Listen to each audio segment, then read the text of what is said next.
That's the point of a spreadsheet. So we'll get to that, probably about an hour or so, depending on how fast it goes. So first things first is we have two cases that we talked about today. One is Husky, and by Husky we mean the plastics manufacturer that you probably have never heard of before today, and probably may never encounter ever again. But they're the kinds of folks who make specifically the machines that make these very bottles that you're having your desalination water out of. Generally, I like to teach cases about familiar consumer products goods because, you know it. But if you've never heard of it, that really forces you to only use the information that's in the case. That's fine. Yeah, then there's like a lot of information that has nothing to do with the case itself. For sure. And tell me, how does that mimic real life? Yeah, right? Exactly. So there's going to be some of that. And there's also certain decisions that are here. Everything really up until Husky, we think about decisions by consumers, really by end consumers as if we were one of those consumers. But this is something where, the people who buy Husky products are, other businesses, basically. So if you're working for a business that needs to buy a product from another business, or the flip side, if you are selling something to another business, the thought process and decision process is a little bit different because as a buyer, you're not spending your own money, you're spending the company's money. So you have to kind of build a different justification from besides saying, wow, I really want this cup of coffee even though it's $4.95. Instead it's, I need to create this justification of why I'm spending $400,000 on this particular piece of product as opposed to $350,000 for this other piece of product. You have to build a model, and you have to defend it, and you have to explain it, and that's what Husky helps you do. So, basic questions. This is not really what I want to answer quite in a moment, but just to give you a sense of where are we going, what are we covering, what is Husky's strategy, right? And we'll talk about this in sort of in again the very basic sense of all of the generic strategy material we've talked to until this point. Why has the company been so successful in the period prior to the recent problems, right? First of all, we have to make, there are two assumptions built in here. Have they in fact been successful up until recent period? And number two is, are they in fact facing some current problems? And the answer is yes, because I put it up here in the question. So that's sort of, that's a gimme right there. But the question about why they've been successful and understanding that will help us move into the diagnosis of why there are problems and how they can work with those. Now we're going to dig into, after that, the notion of their systems. Right? Are Husky injection molding system products worth the premium price the company charges? Right? What you'll cover, what we saw in the case already is these are expensive machines. Right? Husky charges a lot of money. Is it worth it? Right? Clearly there are companies that are paying for it, but what calculations are they making that says it's worth buying a Husky machine as opposed to a competitor machine? And finally, what are the current difficulties, right? So not only why have they been successful up until now, but now given that they are where they are, how should the company respond? And that we'll get into last. And frankly, of these three things, we're probably going to spend most of our time in the middle here because this and this are certainly good questions, but they're frankly the same style of question that we've dealt with up until this point in the semester. This really middle one is we've only touched on earlier on, but today we'll really be able to dig much more deeply. But let's first revisit some basic concepts here. Right, so we have the value chain. Right, this we've seen before. Right, you're here, your suppliers are here, your customers are here. Right? And suppliers are willing to sell to you at some point, and customers are willing to buy from you at some point. And in between, you have this little place in the value chain.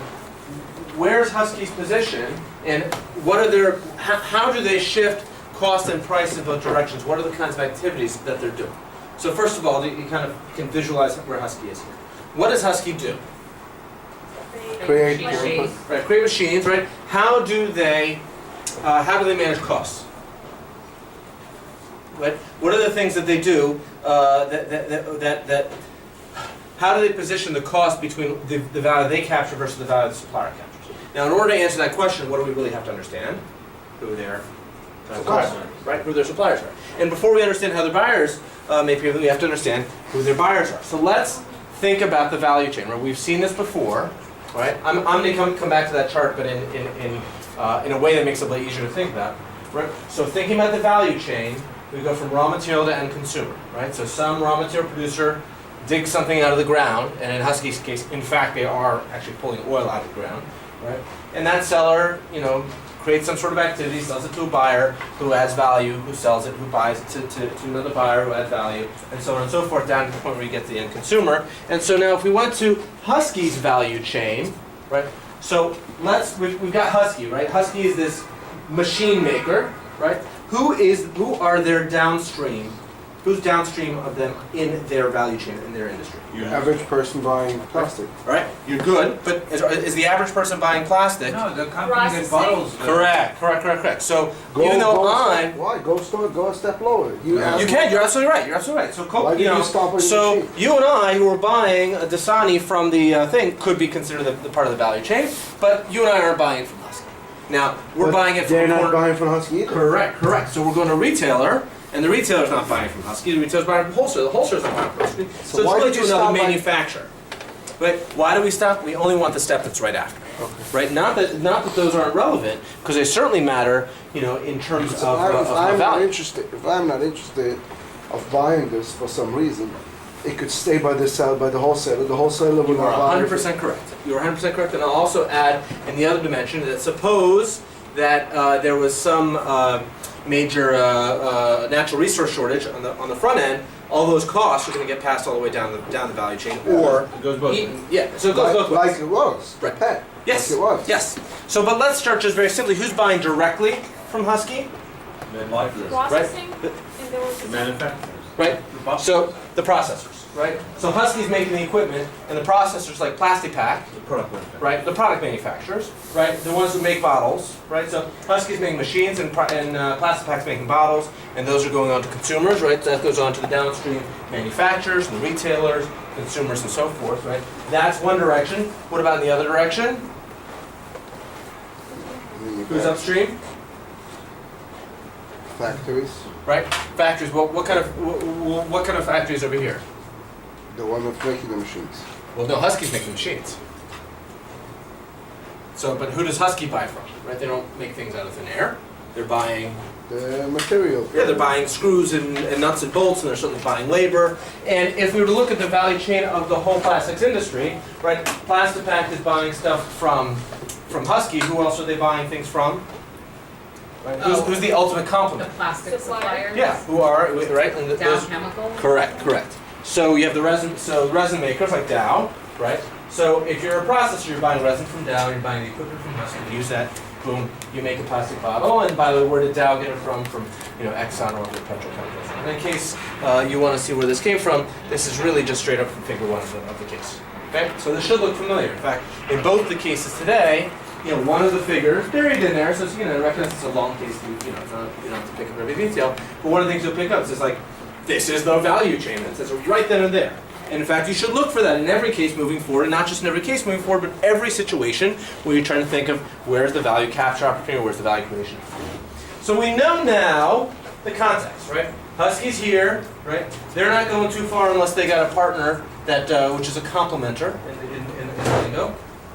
Right? If there's shorter resin, Husky's not going to do well. The downstream, if there's no downstream demand, they're not going to do well. And the entire sort of plastic sector is kind of covered by these dotted lines, even though they're really they're completely different companies.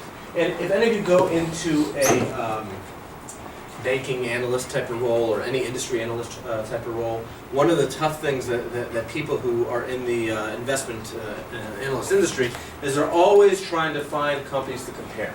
And they're saying, okay, let's analyze the finances of Husky and let's compare it to other companies in their industry. And who do they compare to other companies in the industry? We've got, Husky and Plastic Pack, they're all part of like the same plastic componentry manufacturing business, right? And of course, that's not actually true because Husky supplies Plastic Pack.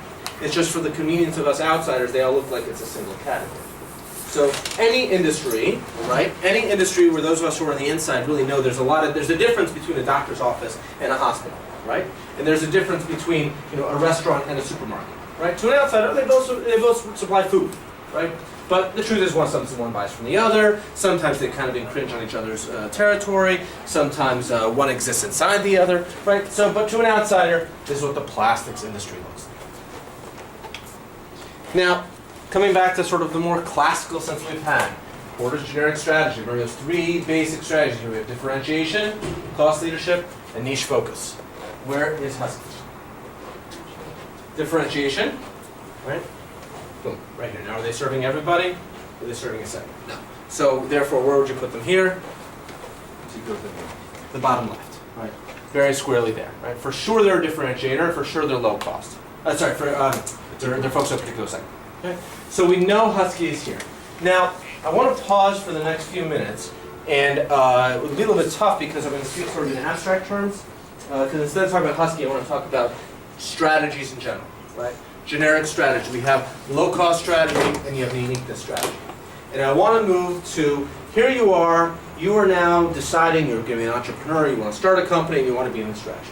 Or here you are trying to figure out, I've got this existing business that I work for, they can't figure out what they're doing. What are the kind of things that I want to focus on that's going to make them in the right place?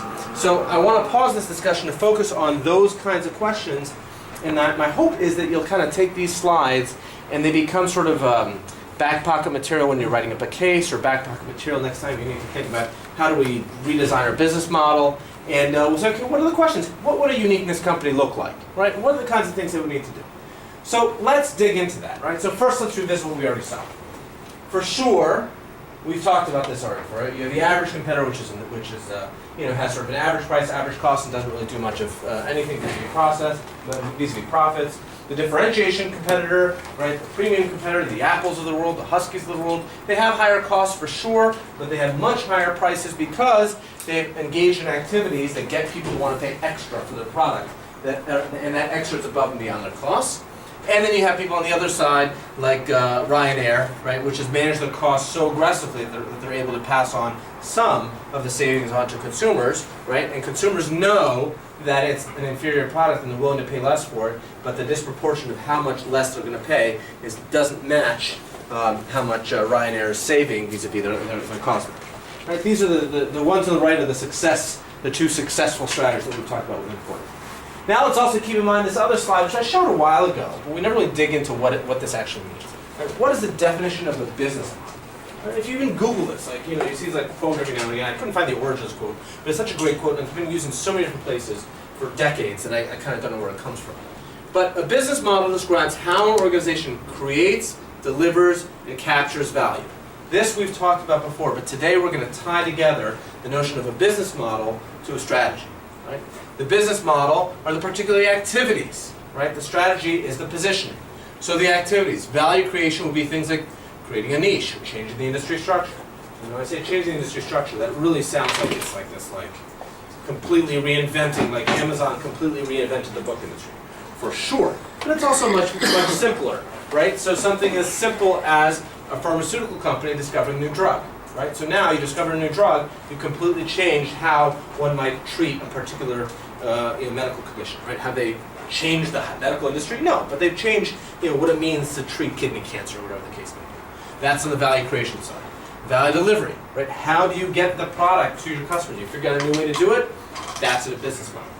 Right? And then value capture. So you develop your unique capabilities and you price accordingly. Right? This is everything we've talked about, the power relationship between buyer and seller. If you figure out a way to say, we're able to create $10 of productivity, but I can capture 9 of them, right? That's how you can make some profit. Again, very generic terms, but now let's tie in the notion of cost leadership as a strategy, and we'll do the same for the others in a moment, with a business model. What's the business model of a cost leadership company? Right? They've got to capture value, they've got to create value, they've got to deliver value. This we know. But what are the activities that they're going to do? So in capture value, they're going to manage key cost drivers. What does this mean? What does this mean for a company? Think about Ryanair, think about another kind of low-cost company. Keep costs low. Right, they keep costs low, but not just keep costs low, you can just say, I want costs to be lower, right? They have to do, it's got to be deeper than that, right? So what do they do?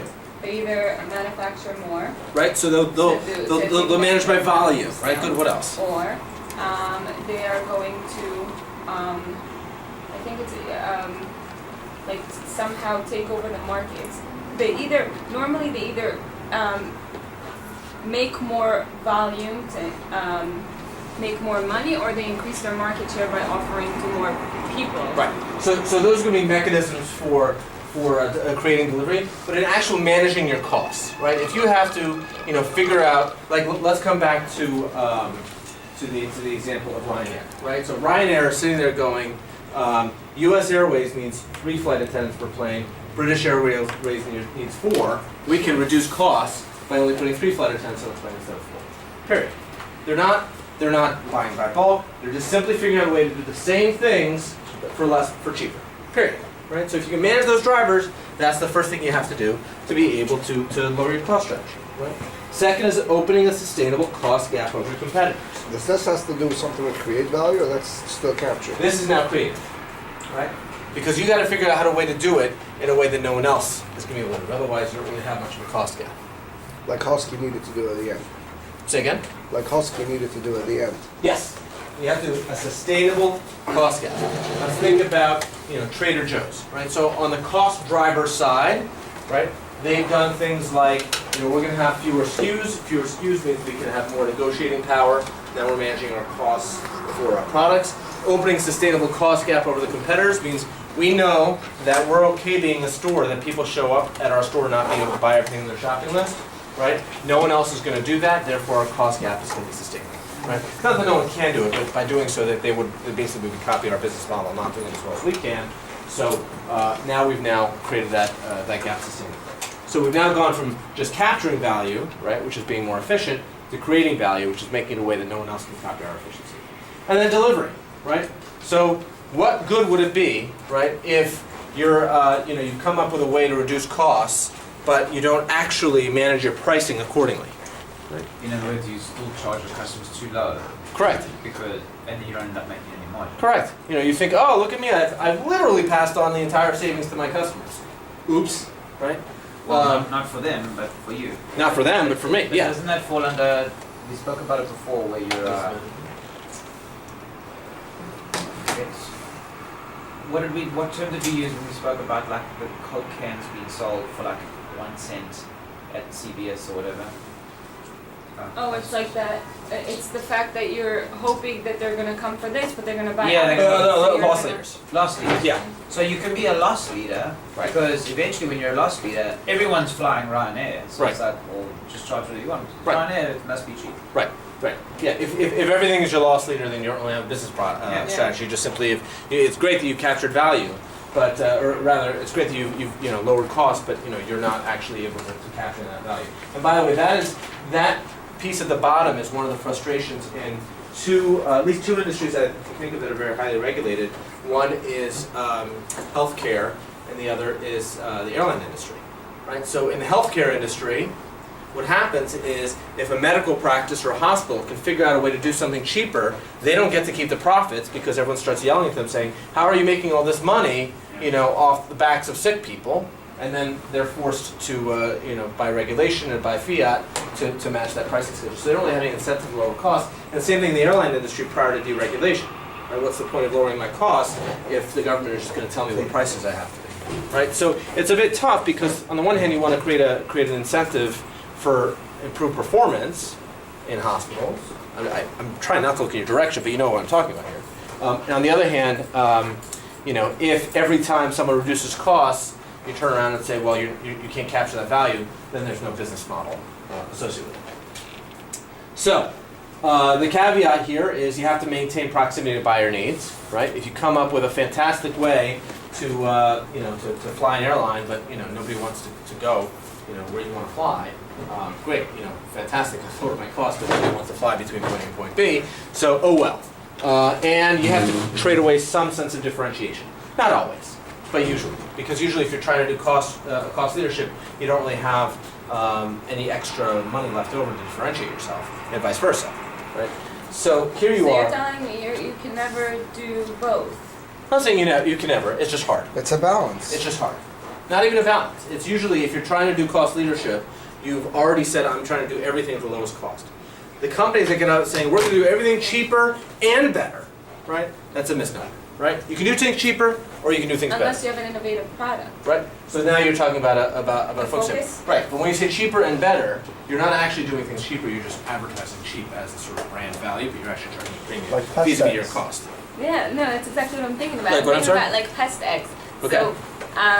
So basically, Tell me about this product. It is. It's because it's a start. It's like a startup that we started last semester, and basically, there's a new innovative technology. It started in Israel, but nobody knows about it. Uh-huh. So I got the exclusive right to distribute here. Okay. Now what it is that it's a powder, Okay.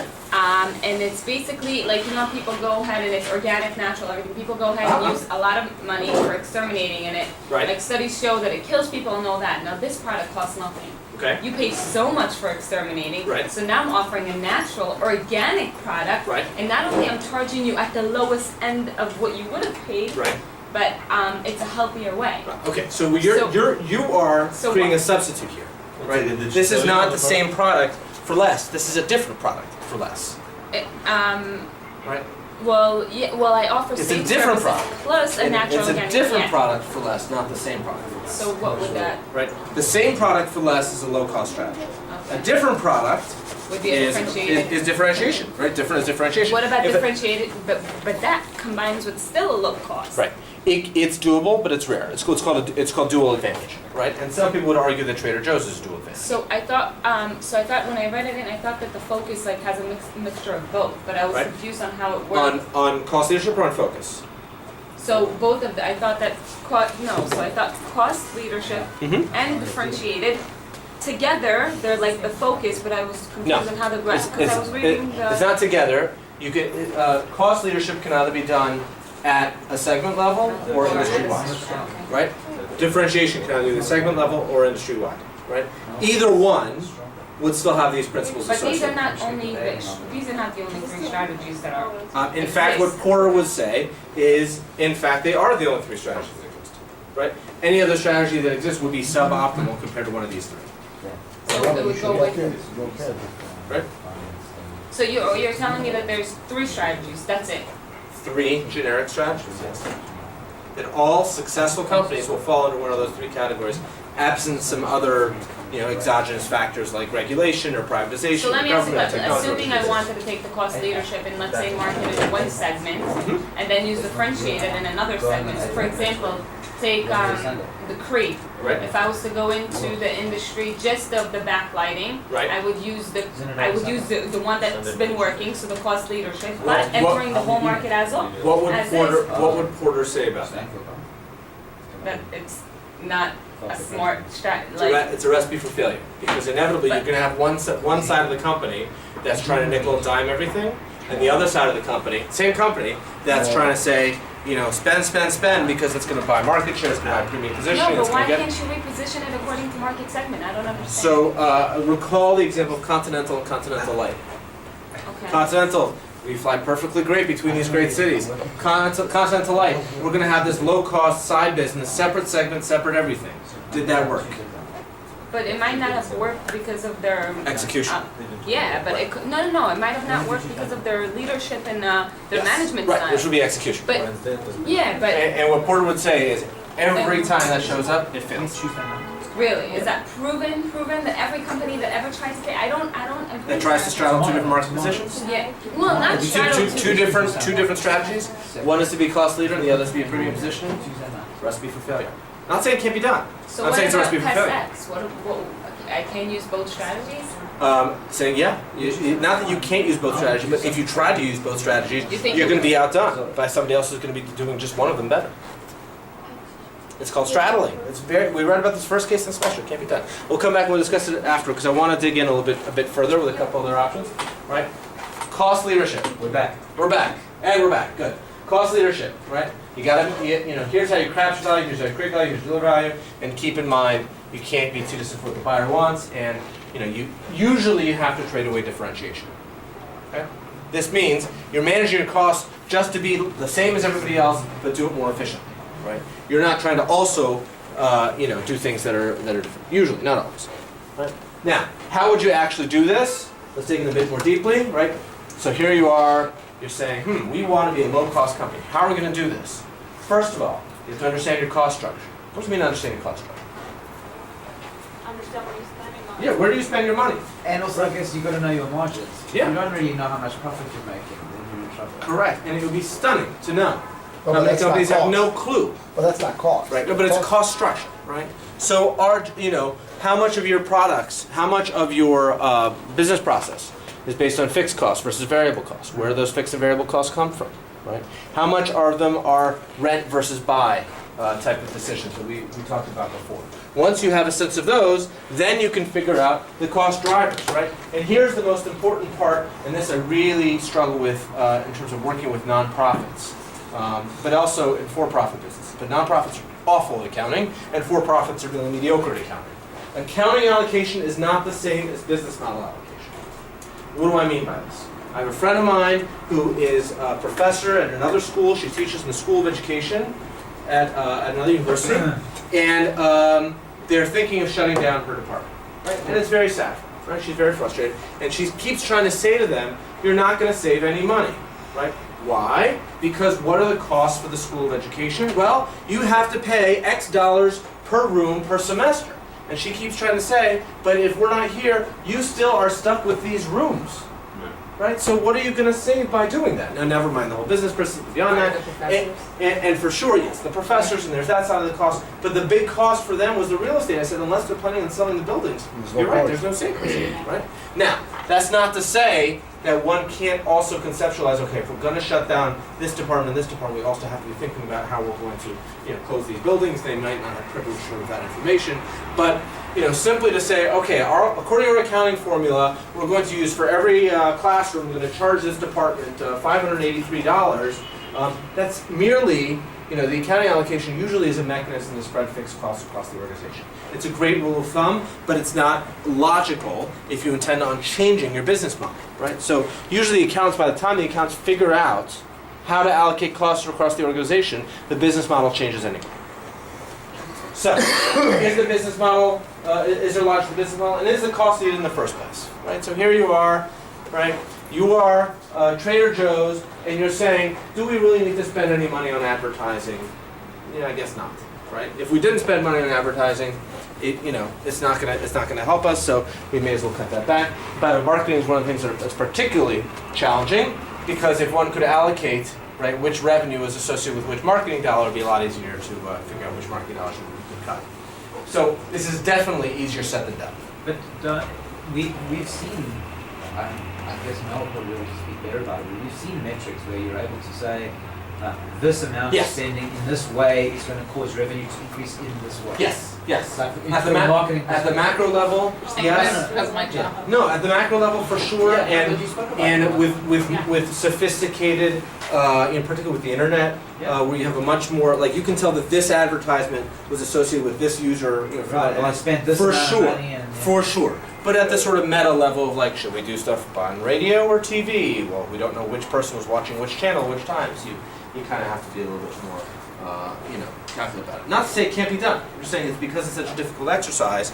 Marketers are sort of notoriously for using the example of saying, of course I'll cut half my budget, just as impossible to tell me which half was the one that worked, right? So it's just one of these rhetorical comments that are used. Right, but how do you achieve low-cost model? Is that cost needed? If not, get rid of it and then we can manage our costs. Can that cost be delivered better? Right? Can you be more efficient? Right? Are there quality economies that can be gained? Right? Quality economies refers to exactly what we talked about last week with Ryanair. Right? Ryanair, they may be cheapskates, but they're not so stupid as to be cash poor on buying crappy jets, because they've managed to understand that there is a certain price that you want to pay, and to get a good quality jet that you're going to end up spending less money in the long run. Economies of scale, economies of scope, right? This is what you talked about before about saying, well, here's one way we could save costs, buy in bulk. Sell the bits and pieces. Great. Economies of scope. Let's see, if we cover both parts of this business, then we don't have to worry about the costs associated with either one individual. And then it could determine the competitor's relative position. Right? So with everything you end up doing from managing low cost, right, if you haven't figured out how you're doing it different from your competitors, you're not really going to capture much in terms of value. Which is difficult a lot of times. For sure.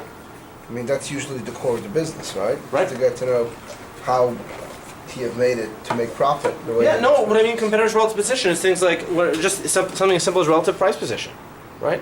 If a competitor could do it for you cheaper, right, at its extreme, you're going to say, you know what? Let me just buy the product from my competitor and resell it to my customer. Right.